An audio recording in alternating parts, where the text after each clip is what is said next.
Hey guys, welcome to the first episode of our IGTV series, Youth Observations, or as we like to call it, YO. Today we'll be talking about a very important topic. The Prime Minister, Honorable Andrew Holness, has implemented an earlier curfew from 10 p.m. to 8 p.m. And we have some young persons from various schools, various backgrounds to tell us their thoughts on this implementation. But before we start, my name is Shamar Watson, and I'm going to ask you guys to introduce yourselves, starting at my far left. Alright, hello everyone. My name is Danielle Mullings, and I'm a software engineering university student. Hello everyone, my name is Ashleigh Onfroy, and I'm a history and archaeology student. Hello everyone, Jovaughn, and I'm the Guild Cultural and Entertainment Affairs chairperson. Hello, good morning. My name is Jhevonte Webster, and I am a integrated marketing communication student at University of West Indies. And I am Sayeed Bernard, a law student at the Normal Manley Law School. Law student. Alright, so the first question I'm going to ask you guys is, I just want you to say if you agree or disagree with the change in times for the curfew from 10 p.m. to 8 p.m. Do you think it makes sense? What are your thoughts? In any specific order? Personally, no.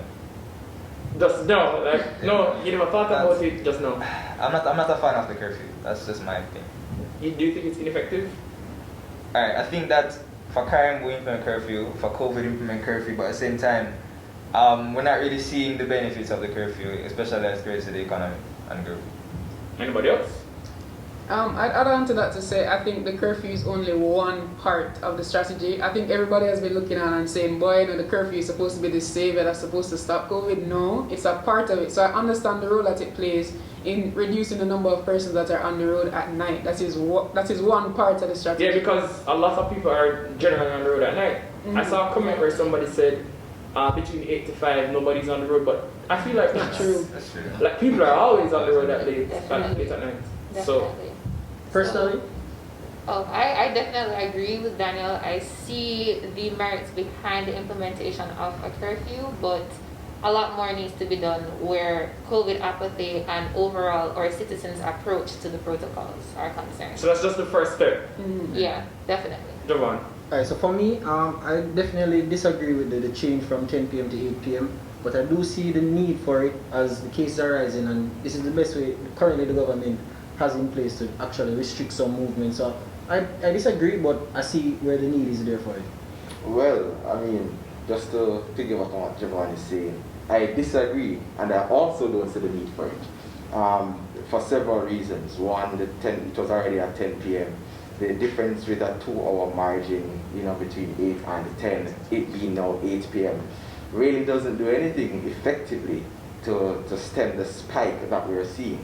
So the action of moving it from 10 p.m. to 8 p.m., disagree with it. It is wholly ineffective, and I'm yet to see the statistics prove that it actually makes some sense as it relates to effectiveness. Well, I mean, it's only been 2 days. Right. So, It's Right, been and 2 so days after the 2 weeks, we'll see the effectiveness. so do you think that because I'm now being told that we can now test more people over specific time than we could before, do you think that has any reason behind why the cases are so high? Because we're testing more people, so basic Naturally. science, testing more people, Naturally. yes, more people That's because the ratio factor. increases. But Yeah. what's another contributing factor is the fact that between when COVID would have just begun and now there is a large increase in COVID apathy. More persons were more conscious, they're following more protocol, and now, to be quite honest, not Jamaica does no business. Yeah. Catch it. Yeah, I think that's the attitude that a lot of us have now. It's like, COVID. And that is a wrong attitude. I understand what happens, but that is the downfall of everything. So at first, I was of the same thinking of what Sayeed was saying, where I was like, what is a 2-hour margin difference gonna make, right? But at the same time, I don't know like the specific strategy that the government is trying to implement. Like maybe it is that the rise in cases has been attributed, maybe it is to, I don't know, bars or nightlife that is happening between 8 to 10, and that is what they're specifically trying to crack down on. I don't know if that is their reasoning, right? But that is the only thing I could come to, because at first I was saying as well, what is a 2-hour difference hour gonna make? Right. What? Go ahead, Jovaughn. So for me, I'm going to get back to what Sayeed said. In regards to moving the curfew hours, I think basically the curfew may act as a punishment or some sort of warning for, Retribution. but honestly, for Jamaicans, because the rising cases are due to the personal activities and what we are doing. So if the government sees it that the best way that they can say, hey guys, you are listening, the cases are rising, let me put in a stricter curfew hour, so you need to be off the road. And because when the curfew came in, a lot of persons were upset. Persons went on Twitter, oh, curfew stricter, they can't go anywhere, X, Y, Z. So that in itself is playing a role in actually letting persons understand that this is a personal responsibility. They have to take actual care about going on the road, wearing a mask, sanitizing, and not being in a space where I can contract COVID. So I think it actually is some sort of punishment or restriction in itself. Not necessarily to stop COVID spread, but to actually let Jamaicans have understand that it's a real thing. Yeah. I want to touch a little on the negative effects of the early curfew. You wrote on Twitter, Sayeed, about the bus stops being full now because everybody's rushing to go home. What are some of the other negative impacts you think the moving the curfew to early time will cause? Well, on the face of it, right, we can look at, and again, the strategy could have been, if it is a strategy, could have been more effective. If it's a strategy. If it is a strategy, Yeah, if it is, you know, I don't know. could have been more effective with perhaps a work from home order, right? That way you're facilitating this curfew So, that you're now increasing from more people So- that will be struck so- out by so- the fact that more people are at home. Exactly. So you're having more people at our supermarkets because everybody rushes from work to go to the supermarket at the same time to be home by 8. You have more people at the bus stops. Mark you, public transportation still exists. Mark you, there's not strong enforcement as it relates to how much public transportation should carry. And I am not sure, I remember if the new gazette has in place any order for public transportation, for example, taxis to carry one less person as it was a couple months ago. Because So they're there's- probably bringing more. Exactly. So there is that to deal with, right? And so you have those that shows the ineffectiveness. You have the jerk man who sits on the side of the road and this is how he gets his daily bread. He's now being affected because nobody can buy buys jerk chicken during chicken. the day. And nobody buys jerk chicken, frankly, until after 6 thereabout. And so you're probably cutting this man's margin by over 50%, right? And you're looking at other corner shops, you're looking at other industries where the informal sector, the people in the informal sector, this is what they depend on for their daily living. And let us add to this as well, that the $10,000 stimulus and the $15,000 stimulus that the persons would have gotten from, when was it, April, March, I believe? I applied, but I was eligible. But mark you, to have such a measure now, which still affects them economically, especially for those in those informal sectors, then, you know, it really puts them in between a rock and a hard place. And this also adds to the apathy that Ashleigh talks about as it relates to people not caring about COVID anymore. Because I will posit that a lot of people have stopped caring about COVID that much because it has been impeding their way of living. But don't you think that we should with the whole implementation of these curfews, as Ashley said, it's proper punishment, don't you think it's for us to now say, alright, we need to now abide by these protocols because this is what's going to happen? I think, as Danielle said, it's a part of the strategy and they're probably working on the rest of the strategy, but because they're not being clear to the public, alright, this is what we're doing so this can happen. I feel like, alright, do you guys think that it was kind of too sudden? Like, alright, it's going to start tomorrow or something like that? Well, Shamar, you know, I actually have a lot to say based on what Sayeed said, and unfortunately I may have forgotten some aspects of it. But he spoke about imposing a work from home order. Whilst in theory that is amazing, that is excellent, and we want to do that, I am of the opinion that it is not feasible. Especially for in some Jamaica. occupations. The socio-economic divide, the technological divide, the inequality is too great for us to impose a work from home order. Several people, and it's affecting our educational sector as well. Several of our students, we simply cannot afford to do that, right? The COVID apathy, yes, it stems from it impeding persons' way of life too, but it also stems from a lack of education. And whilst it is that everybody should have access to education, should be strong enough or care enough to go and do the research for themselves, I think that we kind of blundered when we diminished or decreased the public educational campaign. I think that if we continue that, it would have definitely made a difference. As it relates to it being too sudden, no. If we look at our regional counterparts, I mean, we are CARICOM member states, and I always preach that if we look at our neighbors, then we'll learn a great deal from them. When Barbados imposed the lockdown, It wasn't much of a warning. It wasn't really a curfew. It was just like don't go. Yeah. And it's- Precisely. Your last game is this Precisely. game, And that has kept them- there are statistics to prove that significantly that has diminished the amount of recorded COVID cases. Whilst we don't like it, nobody likes bitter medicine. Truthfully, we are in this mess because us as individuals, and I'm going to say us as Jamaican people, we have not developed the self-discipline that is required for us to emerge from this pandemic relatively unscathed. And that is the core issue. The government can only do so much and no more. What else do you want them to do? They put in the measures, the protocols. I say, don't do this. I will don't still do this. it. I was still doing what do you want them to do? We're to be blamed, basically. Exactly. What do you want them to do? Also, I think that it's also unfair of us to expect the government to have this ready-made plan. Because it's a new thing. COVID It's a has new never thing. happened before. Right, there's no... So it's not like it's a book, there's a handbook to say, alright, how to deal with Exactly, COVID. and persons are going to say that, oh, well, the government needs to be cognizant of what it is that the other countries are doing, but it will not fit us. This is Jamaica. Yeah, that's true. New Zealand is New Zealand. Canada is Canada. It's not the same structure, it's not the same economy, so we have to do things differently. So this will set the precedents for the next 100 years or there's a next pandemic. I agree with Ashleigh on that point. I think we need to take into consideration the culture of Jamaica in general. We can't bother. I don't want this culture. If I dirt, you give me. So that culture is something that's impeding progress. And as I said earlier, I'm not really a fan of the change from 10 to 8. However, at the end of the day, I'm not really sure the measures the government intended to implement other than the curfew. But I think that a lot of work needs to be put in, because at the end of the day, right now we're struggling. We are beyond I'd say beyond coming back at this point. But I think that's a stretch. But we are far beyond. This entire change in lifestyle and in every aspect of your life really that it has affected, I think it's a very big change for Jamaicans to just even understand. Yeah. Before adjust, exactly. because in order to adjust, you have to understand and see the need to adjust. So there's a whole process that has to happen. Now, for years, we have had a country that is not really functioning on discipline, as Ashleigh said.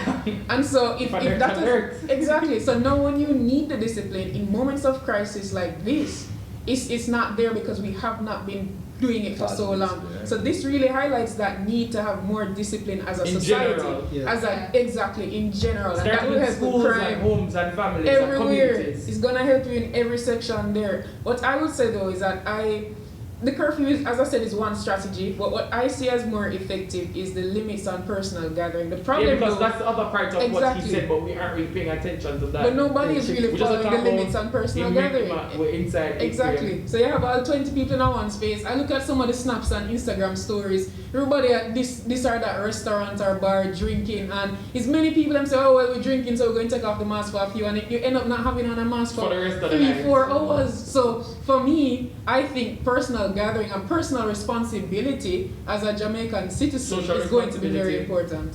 I just want to, I heard Danielle and Ashleigh made a point as it relates to the government not having what you call a foolproof plan. And that's fair.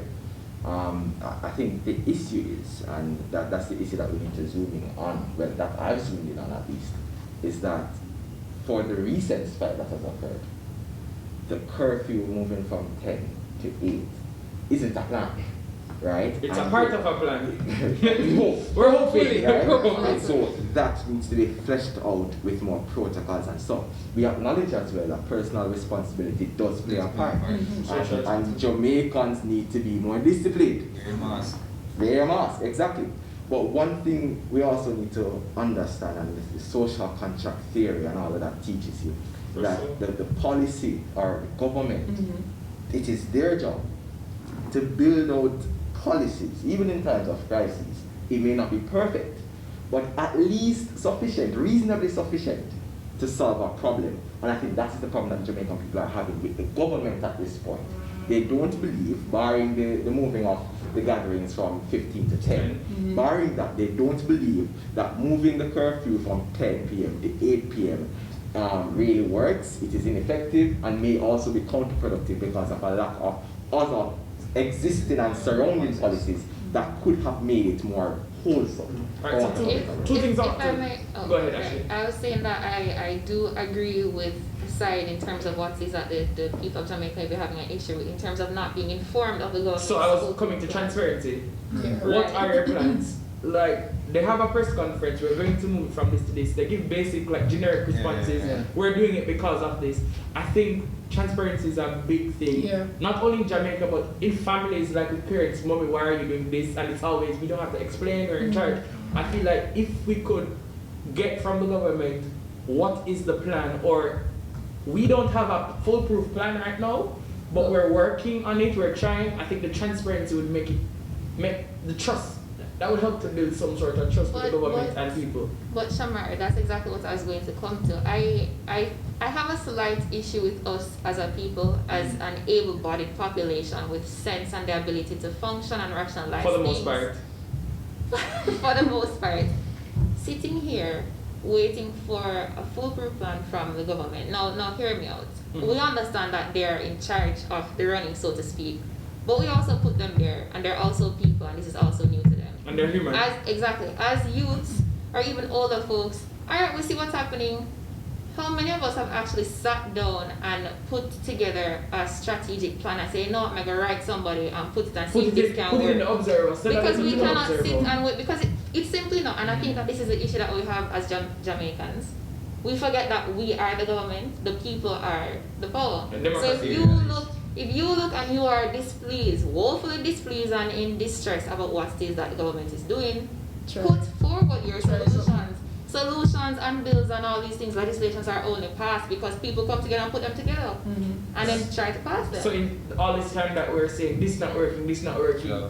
come up with should- something. Exactly, what will work? What will work? This is a trial and error period, and the good thing about this pandemic is that pandemics breed innovation and opportunity. So maybe this is a time for us as a people Like to online understand. learning. Yeah. Exactly, it's time for And us that- as people to understand that we can control. It's within our realm to control. What are we doing about it? The government alone can't fix So it. maybe they can put out some sort of an open call as well. to That kind I of town hall encourage probably people. say, Exactly. hey guys, what are some of What your are your ideas? Just quick though, I think we should be careful about that approach because we don't want to send a message to Jamaica. that we are We are in charge. Not only that, but we don't want to send a message that that the government is if it is that you don't have a solution, then you cannot criticize the government. Oh, I get what you're Because saying. as a citizen, But I don't think that's what No, I was saying. that's no, what I was and that is saying. why I'm saying we have to make it clear. Oh, yes. Because as a Oh, citizen, and that is you have- transparency. yeah, You I can- do so think it's- that is there's very a role important. to play though in including the citizen in the formation process. of the Right. response. Because it's democracy exactly. at the end of the day. Exactly. Before we touch on that, I want to ask you, Jevaughn, what are some of the sectors that you think have been affected by this whole, not only COVID, but the curfew? I And think, how we have been handling the curfew as a country. I think the entertainment industry has Been hit. suffered, and tourism also, the entertainment and tourism industry, that they basically work hand in hand to some extent. So I think those two sectors are most that have been affected by the COVID-19 and the implementation of curfew. Other than that though, education system has definitely been affected with COVID. Some schools have reopened, some schools have seen cases, some schools are going back online or closing for a period. So that can even have the government now wish to extend the semester for primary and secondary schools. Even some universities. Yeah. probably. And that- that, and I'll probably push for that as well, because definitely the online learning platform right now, parents are at work, students are at home, they don't have anybody to monitor them. And Which shouldn't, I mean, as not university students, but even high school students, it is not so, but I feel like something should be implemented in our children or our families to say, all right, school. I mean, I don't know. I think it depends on the socialization. Yeah. But some people, you just can't get away from it because the parents just really don't care.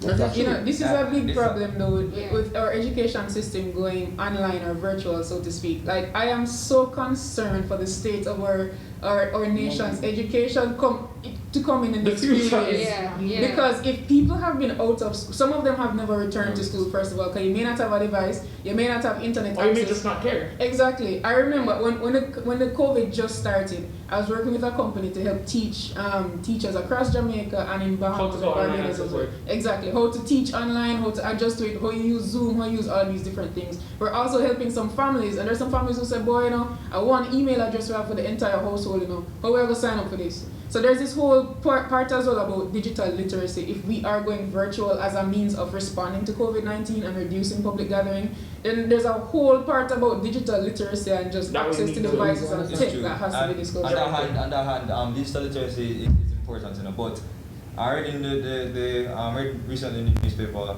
that I think 34% of households in Jamaica don't have access to the devices and internet needed. So the digital divide that is so we've been ignoring it for so long. Yeah. It's extremely palpable now because at the end of the day I was reading the article and they saying this fisherman, he has 6 children. They live in a fishing village, 6 children, and they've never been to school from COVID because they don't have any devices, they don't have any internet, anything at all. And to touch back on what Bailey was saying, the entertainment industry, it's in shambles. It's in shambles at the moment, because the entertainment industry is literally a hub, and it thrives off people socializing. Yes, and we understand that we can't go to any parties. I agree, isn't me? Stay home. But just pointing out the fact that entertainment industry is stifling, and then because of that, the tourism industry that's also not flourishing as well. And as Sayeed was saying earlier, the liquor man will sell the jerk chicken on the road. That thrives off entertainment. The taxi man, everything is connected. Yes. The taxi man after party done, you give taxi man that get a food, you not get the food either. So the situation right now is so dire that's affecting all, and it's also pointing out the flaws that we have in the system. Just to add to what you said, we have to make mention of also disc jocks. Yeah. Jamaica has seen a upsurging amount of disc jocks. Yeah, and a disc jock joining a crowd and creating a experience at an event is way different than online. So you probably pay a disc jock probably $35,000 upwards to play physically. Online, you cannot get him $35,000. Are they being paid? Exactly. So it's definitely something that is stifling. So you can see where a lot of these jobs are branching out to creating music and being producers to have artists produce music to put out to the world. But Bailey, I've been looking at, I think I saw in China and some other countries where they're having socially distanced events, right? I know this would be more expensive and so on. However, they would have like different sections. Like this person might I remember like a table here and there. Exactly. And I could totally see, a reggae concert going on like that and each person is separated and you come with the 4 or 2, 3 people that you normally interact with. So I'm also wondering, why haven't I seen any of that coming out here locally? Maybe it is a cost and expense, but yeah. Before we move on though, I want to ask a quick question about something that we mentioned before. The Observer published an article the other day saying that one of the ministers is suggesting that we cancel the school year. What are your thoughts on that? Cancel the school year? I think I need some clarification. Cancel the school year. Firstly, I don't think we should cancel any school year. No. That cannot be a response. But then what about the children that are now left behind? So are we now saying? I mean, it's better that you can teach. If it's only 10 children, you can teach them. It's better than teach. Exactly. I'll just make an honest statement. A school can find out how many of their students need devices. How many of the students have devices. So the schools need to be doing how many devices do you have in your labs? Who needs to use these devices and when? So students that are able to go online and can operate in that online space, they should. And students who don't have that luxury and the school has the ability or some avenue to reach out and provide, even if it's a loan system or students come in a few times for the week to engage. That only works for some schools though that have devices because there's a large part that don't have anything at all. But it's the honest truth of the situation. Yeah, I agree. I see what you mean. Traditional high schools generally are, they have no facilities. They have alumni who are pushing in, and for instance, the schools like in the inner city and the rural, they don't have those facilities. But I don't agree with those. Even if they do have the facilities, do they have the resources and money to be able to sanitize that? What's very interesting, I'm actually releasing I've sent an article to be released on the same issue. It deals with the widening disparity that is happening currently for digital reasons and all of that. And when I see the picture of the young man sitting down on his grandmother's phone on a rock with a notebook and the mongrel dog beside him learning with him as well, as opposed to someone who sits on their Mac and an iPad in their couch, in their dwelling and enjoying it, it really shows the disparity that exists. closing or ending the school year doesn't help. No, But what will happen though, and what I think the government needs to focus on, which is the heart of my article as well, is what happens for the future. Yeah. We need to start Going thinking about forward. that. Yeah. So you might need an extension of the school year for the next 3 to 4 As year opposed period. to cancelling. You will have to engage. You will definitely have to engage in remedial learning. Mm-hmm. We have to transform our educational processes and our educational institutional balances digitally as well. We need to work on that. And we also need to ensure that the way that teachers teach in this day and age, especially with school administrations, they're able to sort and say, okay, this is what we are dealing with. We have a set of students at this level, a set of students at this level, because at the end of the day, we need to ensure, and this is my fear, that if it is that we don't act pragmatically and sustainably now, for the next 3 to 4 years, the disparity that already exists pre-COVID will be more than twice the amount that exists now. level of literacy. Exactly. Not even just digital literacy, but literacy in general. Exactly, It's already an issue. this goes to show the classism aspect that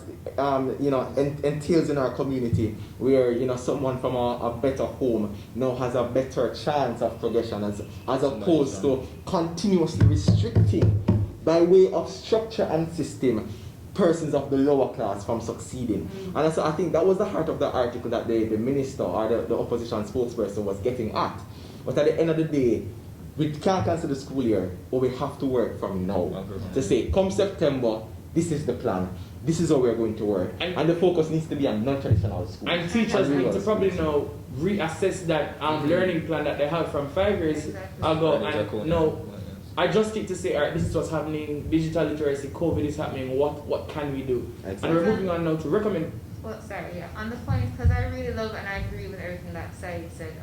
COVID really has exacerbated the inequities that exist, and not only in the educational sector, Disparity. but even in the economic sector. Because for a very long time in Jamaica and other Caribbean countries too, but I can only speak on here, we have had a very monosectoral approach to our economy, and that is exactly why our economy is plummeting the way it is now, because we have focused so much on tourism. And Jamaica has a wealth of resources. Yes, so this is one thing that we are, or this is the only thing that can make us money. And I've been saying this, if it is that we had taken the time to invest in the other sectors, to develop. Then when tourism plummeted, we could have other things to fall back on. Exactly. So this is an opportunity for us to go back to the drawing board. What else does Can Jamaica make us money. have? What else can we invest in? There are Like agriculture. There are a lot of people that can be utilized in several sectors. We have a lot of natural resources. Why are we neglecting agriculture? Tourism is great enough. But truthfully, and this pandemic, There are other things that can make us money. and it is not sustainable as sustainable as we thought it was. We're now moving on to recommendations. I want you guys to give me. So we've spoken about all the things that we don't agree with or I agree with. I know to close off, I want you guys to tell me some recommendations that you have. Sayeed, I know you had started. Anybody else, what kind of recommendations do you have to the government and to the people of the nation that can help to get rid of the virus? Or to better adjust or to better, Alright. So I'll start with the education system. As I said, I'm all for the push to extend the school year. The school year. Even for universities. Necessarily. Well, that's another conversation. I mean, I go to school from September to August. It's So a case by case. Yeah, case by case. But for primary and secondary schools, I think it's best to extend the school year. and push back PEP and because CXC and all of that. there needs to be some training period for both teachers and students how to use the online platform. Because I see first-timer students go online, log into a class, and there are 5-7 issues. There are 7 links to the class, the lecture. Sometimes the lecturers don't even know how to facilitate. Exactly. Students are saying that they don't have this feature, lecturers don't know it. So I think the training period for using the online modalities for learning should be one of those things, extension of the semester. That's one for education. What about an online platform that everybody uses straight across and just have a big, like the JTA probably comes up with one platform for everybody to use? I mean, they tried that out last year. Now, I said I was working on it. It was the company that the ministry had worked with to implement a nationwide learning platform. In that case, though, one of the problems I saw there is that you're having one class with 1,000 students in it. And so it speaks to, again, do we have the capacity in terms of teachers? So one, we are going to need to boost our education system in a major way, starting with the number of teachers trained, but also with the way that we're training our teachers. Do they know how to teach virtually, digitally? Do you know how to engage people through a screen? Engagement is something that a lot of persons have not brought Exactly. out. So using the platform, showing people to come on, man, we know how to do that. Man, this teacher knows how to go online, very tech savvy, but engaging the students and keeping them in class for 2 hours or 3 hours. I have 4-hour classes. Keeping them in class for 3 hours or 2 hours to learn something that they were already not interested in face to face. It's a whole new thing. I also want to speak to the personal responsibility. As a Jamaican who cares about this country, you care about your family, you care about everybody that is around you, you also have that personal duty to say, I am going to wear my mask when I go out. Many of us are tweeting and saying, boy, the cases are spike XYZ, and that is you tonight at whichever restaurant with all your friends, with your mask straight down. So we have to have a call to action individually as people that care about the future of our nation and say, we're going to wear a mask, we're going to social distance, and we're not going to keep forgetting it every second. I'm walking on the road sometimes and people just they're walking by like nothing is happening. Like sometimes when I'm on the road, I'm like, is COVID even real? Because I'm looking at all these people without no mask. So it's me alone I think about it. So there's a huge personal responsibility and personal call to say, I am going to try at least try what the government is saying. If it don't work, fine, but at least try at some point before criticizing. Yeah. Exactly. Well, I mean, just the starting point of the education thing between Danielle and Jhevonte. I know the reform bill is currently on the table, but we need the government to quickly increase that limit so that we can import devices for students, right? Because that custom limit alone, kind of takes some people out of the bracket of affording technology, which is needed for the digital transformation of the education sector. So that's the tad bit on education. But recommendations, generally speaking, personal responsibility does take up a whole lot of it. I'm perhaps pleased with the government, as a matter of fact, at the position they've taken in trying to reach out to people to say, wear your masks. I've seen Minister Tufton out into the streets of different parishes, not only in Kingston, but in rural areas. Small but effective. Yeah. Small but very effective. And it shows the hands-on approach that he is taking as it relates to education, right?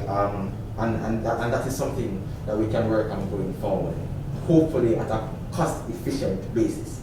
So there is that. There's also the fact of we probably need to work stronger on enforcement. That has been a big issue when it comes to a lot of these orders being out there. You have people wearing your mask. So for example, when I'm by myself, if I'm walking on the road by myself, I may not have on my mask.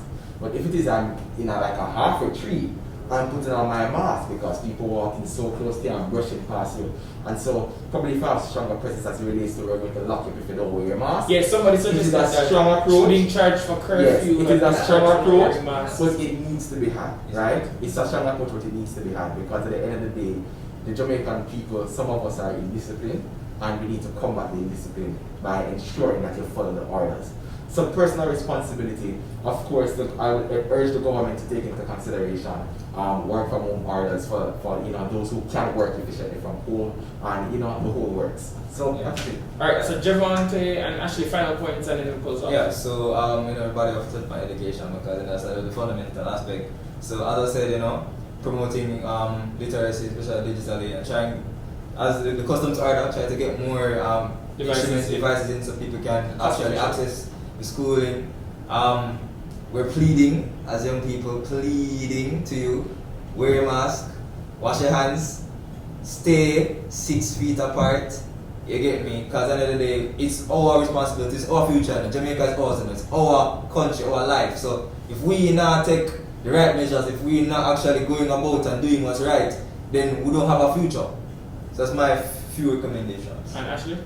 I definitely agree with everything that was said. I think that there is much to be discussed regarding education and the entire country's policies and dynamics going forward as to how we're going to treat the economic sector going forward, how it is that we are going to possibly switch up things that we put emphasis on. But even outside of that, I'm also encouraging Jamaicans, as I would have said before, and everybody else I could hear as well, that this is our country. So if it is that you have suggestions, we're all bright people. If you have suggestions, if you think that there's something that can be implemented, utilize your voice.